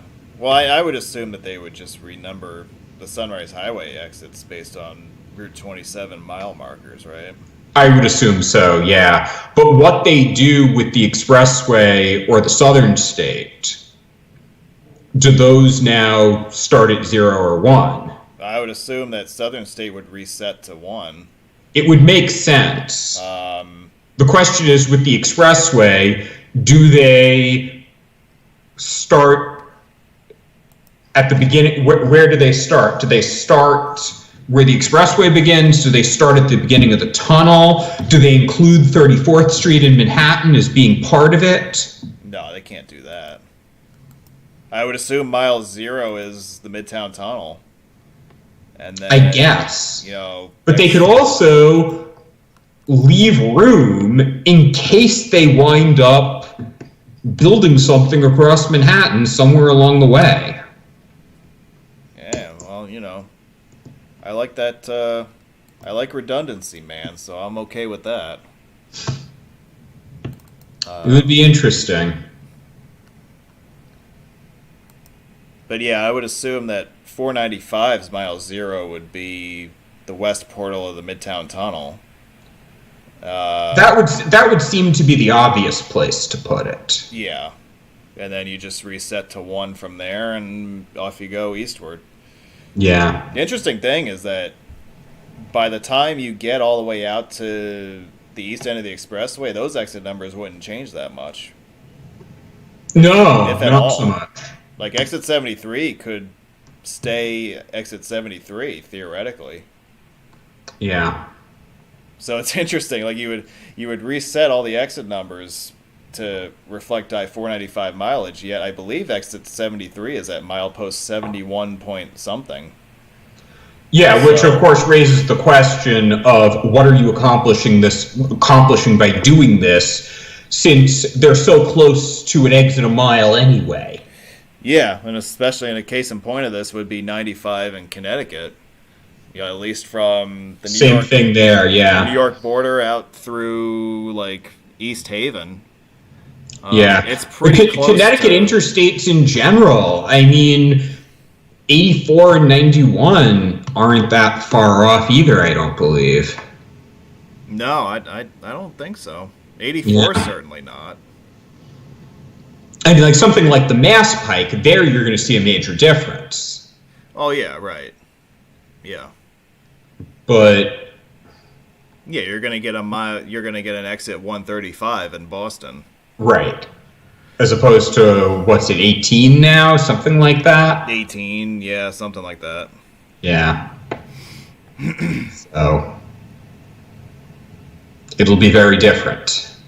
Yeah, it depends on the road that you're going to be on, right? Right. But a lot of the stuff in, downstate New York, it's pretty close to an exit a mile as it is. So you're just going to be shifting things, plus or minus 5 or whatever. And is it really worth all the confusion that it creates versus just keeping the sequential exit numbers for those roads? Yeah, you might see some waivers granted for some of these because if there's a real negligible difference between the two, then why go through all the trouble? Yeah, although I mean, the fact that they've decided to renumber the hutch, would seem to be, high among them, where it would not make sense. Yeah, well, what's the timeline for the conversion of that? I think within a year. Okay. Well, they kind of had to do something with the hutch / Merit because you can't have exit 30 on one side of the state line and exit 27 on the other side. I mean, it's screwed up, but they've had it for a long time. Yeah, I know, but that doesn't really work. Yeah. You can't go 27, 28, 29, 30, 27, 28, 29, 30. Yeah. Well, technically, I guess there is 27 going north, just not 27S going north. Yeah, I think the northbound loop ramp is signed as exit 27, if I'm not mistaken. I believe so, yes. Certainly going in the other direction. Oh, yeah, going southbound it definitely is, yeah. Yeah. But yeah, that's one of those really screwy things that needs to go away. Yeah. Yeah, sign goof here. Yeah, New York Route 4. Yep. New York Route 4 was the section of 343 east of 22 back in the day. Okay. To connect with Connecticut 4. I was going to say, yeah, there's got to be some sort of connection with Connecticut there, right? Yeah, otherwise it would have made no sense. Right. Let's show you. Yeah, they changed that. I'll show you beautiful. 30. Cool. Beautiful downtown Amsterdam in this video. Yep. This is the furthest west that I've ever had to go for work. So you haven't had to go all the way out to Utica or Syracuse yet? No, thank God. Knock on wood. Hopefully that continues. Yeah. Long trip from where you are. Yeah. So to get to the field office, it's about 80 miles to going north. Like the field office is off of exit B1. So it takes me about an hour 20 to get there. And then if you wanted to go out to like the west end of our project limit, which is exit 34, that's about 2.5 hours. Yep, makes sense. To get that far, yeah. What's happening with the rest of the thruway west of there? So they divided up the cashless conversion into 4 sections. And you have 4 different bids, you have 4 different prime contractors. And you need to go from there. You staff up all 4 sections accordingly. It just so happens that we're responsible for the inspection services for sections 1 and 2, which section 1 is from Woodbury at exit 16 on up to exit 22 in Selkirk, and that also includes the Berkshire Spur. Section 2 picks up at exit 22 and runs west to exit 34. And then there's 2 more going out to Erie. Section 3 is Syracuse and Rochester. Section 4 is Buffalo and West. Yeah. So Erie's another interesting looking place I gotta go check out sometime. yeah, go check out those last few miles of I-79. Yeah. Also, Prescott Isle looks pretty cool. Yeah, I've never really stopped at any of those places. Yeah. Pennsylvania, like out on the 90 there, is basically an area that you're trying to get through as fast as you can because your destination is not in Pennsylvania most of the time. Right.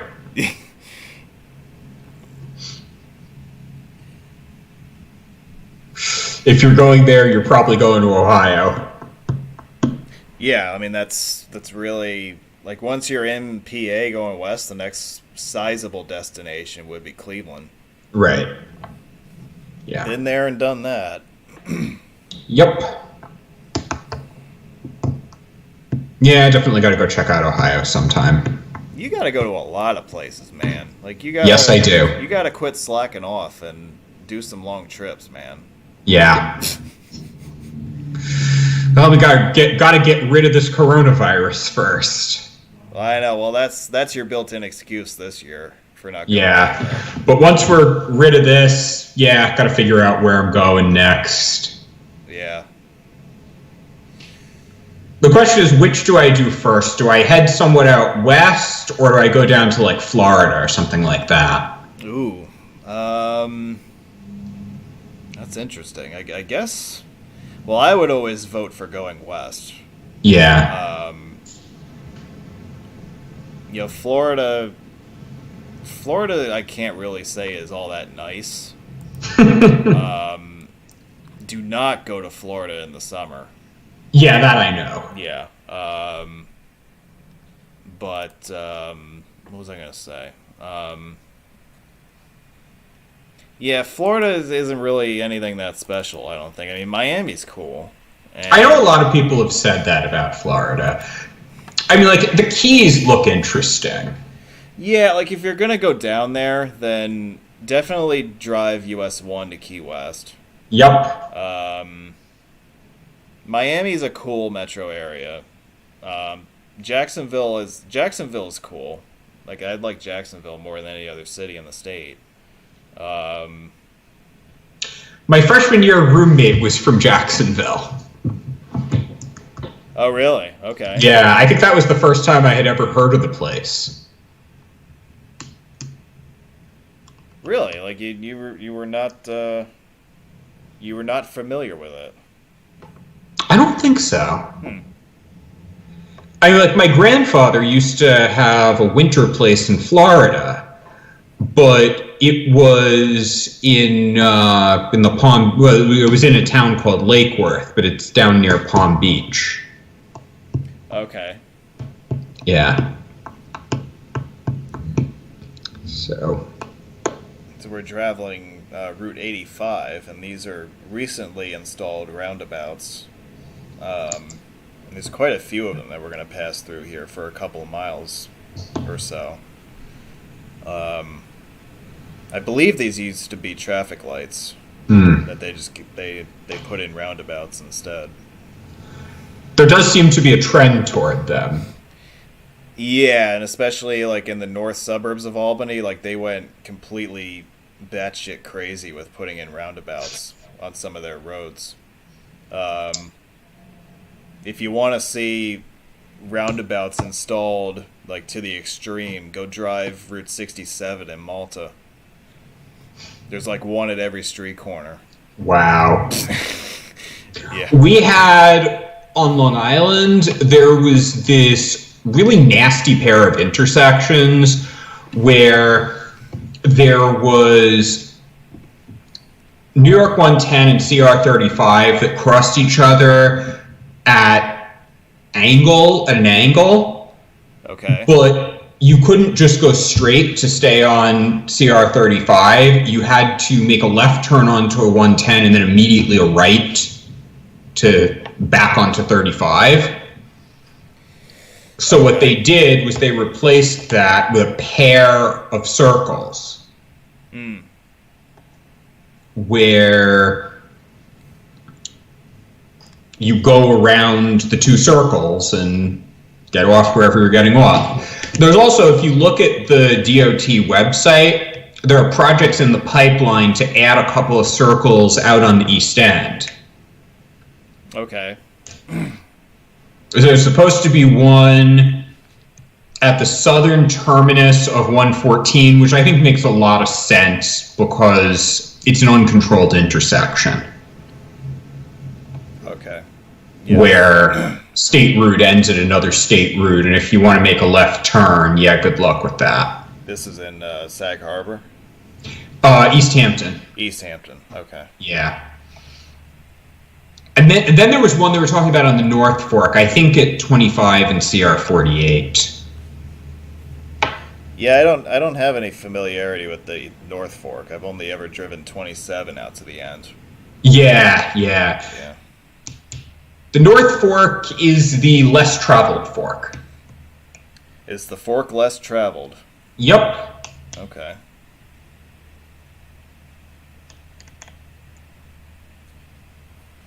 Well, I think I mentioned this to you before, but North Fork would be interesting to do an online meet. Yes, it would be. Yeah. So, when all the craziness dies down, we'll have to see what we can do. Yeah. You can certainly do 25 out to the end. You can clinch 48. You can do the little North Fork piece of 114. Yep. I'm trying to think what else. I mean, further west, there's Cross River Drive, CR 105, which is kind of cool. That's kind of the very beginning of the North Fork. Mm-hmm. See, look at this. We graduated to an expressway now. Yeah. This is still 85? Yeah, this is 85, north-south arterial. It was probably going to, like long-term plans originally had the 85 expressway going south from the thruway overpass that we went over a little while ago. Traffic really doesn't warrant any kind of expansion. We'll just put in more traffic circles. And then, so the 85 ends at I-90, but there was a contingency in place that if I-687 got built, they would build a short extension of 85 to tie in with 687. That makes sense, I guess. Yeah. Yeah. But I don't think that's ever happening. Yeah, I doubt it. Yeah. They replaced these signs recently. The 90 and the toll throughway banner. Yeah, that looks new. That's not something you've tended to see in New York. Yeah, you never used to see the yellow banners. No. At least not commonly, but now I believe it's mandatory in METCD, if I remember correctly. Interesting. So we'll be seeing that put in a lot of new places then, I guess. I think you will. And here's something else that you don't see very much in New York, an APL. Well, it depends upon where. Well, it depends on where you are, but yeah, they are really starting to pop up all over the place. There are definitely a number of them that have been added in my area. Oh, I'm trying to think. They put some on they put it on the Kosciuszko Bridge. Yep. There's one on Jericho Turnpike, New York 25 here, by the expressway. They have on the Taconic where it splits for the Bronx and the Sprain. Yep, I know those. Yeah. And of course, you know the control cities for those exits. It's not Albany and Brewster. It's to Albany and to Brewster. Yeah, those are weird. Yeah. Yeah. But why? I don't know what they were thinking with that, but yeah, you're right. They are starting to pop up a lot in our neck of the woods. Yeah. Did they always say that, or is that a recent development? No, that would have been when they put those signs in. That was like a few years ago, or whenever those went in. Yeah. That is interesting. Yeah, because the corresponding APL going southbound at the Taconic Sprain split doesn't have that lingo. It just says Sprain South New York or Taconic South White Plains. Yeah.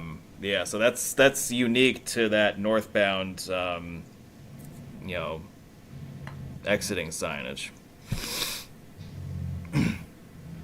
Well, I think we're at the end of the line tonight. We've spent the last couple hours watching some footage of Metro Albany, and this is all material that'll get, put in the closet and never uploaded, I'm sure, because I won't get to it at the rate I'm going. But, David, it's been great chatting with you for the last couple hours. You've certainly made it go by a lot quicker. Yeah, thanks. Been great to be here. Yeah, great to have you as always. That's going to do it for tonight's episode. So, the last 3 months we've shown you guys, the video stuff that I've been working on, during this shutdown, and it's definitely historic. And, maybe there will be a place for it on YouTube at some point. Not including the Streets of Manhattan series that I've started working on. I started working on that about a week ago, but we'll see what else manages to make its way onto YouTube at some point in the future. Programming note real quick, we're going to start another week of daily afternoon commute live drives again, and again when we get up tomorrow morning, it's going to be June. So, June afternoon live drives. In the middle of the end of the world. Whatever you want to call what we're doing right now, what we're going through. Hopefully it's not really the end of the world and we get through it. Yeah. I think we will. Yeah. We still got a little ways to go, I think. But yeah, gotta be patient. We're definitely on the downward side of all the curves. At least here we are. At least for now. The question is, does it get worse later before it gets better? Right. Before it completely goes away. Yeah. I mean, the fact that we should be able to get a vaccine hopefully means that this is not going to be as bad as the Spanish flu in 1918 was. Yeah, 'cause I don't think we ever had anything for that, right? No, I don't think so. And that came back. It was at least once. It may have been twice. And the second spike was worse than the first. Yeah, I think there were 3 distinct waves of that. Yeah, that sounds about right. Within like a year and a half. Yeah. So hopefully we'll have the vaccine soon enough to cut off the second spike if there is one. Well, they better hurry up. Yeah. Because you don't know when that's going to happen. Well, they're working on it. Well, I know they're working on it, but yeah, like if the spike happens, what happens after that? Do we shut down again? Like I don't know that. I don't know. I don't know how you handle that, but I don't know either. It's going to be a very difficult situation if that happens. Yeah. The daily live afternoon drives will continue for a little while longer. We'll keep them going. As of now, I'm looking to keep them going through June 12th. So we have... Get out your calendars, folks. I believe that's 2 weeks. So that's 2 more weeks. That's 10 more episodes. And then we'll have one more full weekend of programming next weekend. 6/7 and 6/6. And then we'll see where we're at on June 12th. And we'll make a decision at that point. So that's kind of where we're going for the next couple of weeks, just so you guys know. I think I've rambled on enough, haven't I? Yep. I love how affirmative that was. Like, yep, shut the hell up and end the stream already, will you? That wasn't what I was trying to say. I know that was just pretty funny. Anyway, so we'll sign off here, and from all of us here, keep it real, keep taking it easy, keep watching it, keep doing what you're doing, and we'll see you on the road tomorrow afternoon at around 3:30 for the next afternoon live stream. So, for David and myself here, thanks for watching, and we'll see you next time.